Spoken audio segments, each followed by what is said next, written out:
Welcome back to another Minecraft video. This is a showcase for a data pack that will allow you to count the amount of items passing through a specified area. This is especially useful if you have a mob farm or some sort of contraption that is outputting items into a water stream of sorts, and you want to figure out how much on average it's outputting per hour.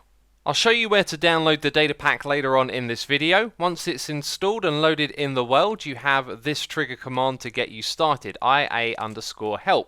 And in it is a little menu full of options. We have get the data point, which I already have in my inventory. That's how we set this tracking space right here. Then what we can do is set a tracking time.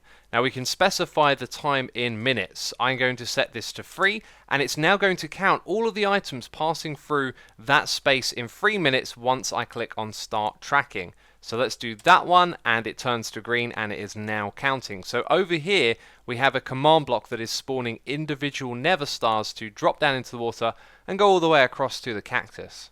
So the 3 minutes are up and the output of our testing has been put into chat. One thing to keep in mind, the longer you run your test for, the more accurate the result is going to be. Now I've conducted another 3-minute test in our second lane, which has a lot more items going through it. This pack will also work with stacked items. The first one had individual items going through. If we look at this command block, you can see that they're in stacks of 8. So it will count each of those 8 as they pass through the data point. Now when you're done with this thing, you can remove it by clicking on option number 4. And then it removes it from the world. Now an important thing to point out here is that this works on averages, and our numbers have been very precise so far because we have command blocks outputting things exactly. If you were to have a mob farm in your world that you're outputting from, its performance could change based on where players are in the world and what they're doing, what chunks they're loading. So keep that in mind. This makes averages, not exact counts. The next feature to show is real-time tracking of the averages, and you'll notice a new feature here in the help menu. That's because we're updating the pack as we're recording the video and ideas come to mind. So we can set the real-time update interval to however many seconds we want. I'm going to do 1 so it's nice and quick for us to follow, and then we're going to toggle the real-time tracking on the sidebar. Now you've also got to click start tracking as well for this to actually happen, so let's do that. And now we get the average in real time on the side.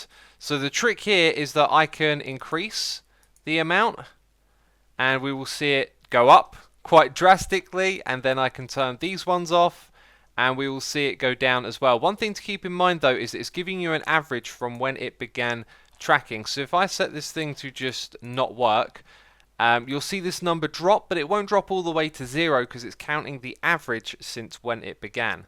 Now this is especially useful for mob farms because you could have one that's running and then some players log in and all of a sudden the numbers start moving up and down, and that lets you figure out what's affecting your mob farm, and yes, it's a very powerful tool. You can also remove the data point that's currently active just by simply placing another one somewhere else as well, and that will stop the tracking of all the items. So to download this pack for yourself, head over to xisumavoid.com. On the left hand side of your screen, click on Vanilla Tweaks, and if you scroll to the bottom of all these data packs, you will find the item averages pack right here. Notice this has bamboo on the inside. That's because we originally made this pack for 1.14 and then realized it worked backwards with 1.13 as well, so it is good for both those versions of Minecraft. And that, my friends, brings us to the end of the video. I hope the data pack is useful for you and it will help you with your mob farm contraptions and such. So if you enjoyed the video, leave a like. As always, thank you for doing that. It helps support the channel. As always, your support is appreciated. And I'll see you soon with another Minecraft video. Ciao for now. Bye-bye.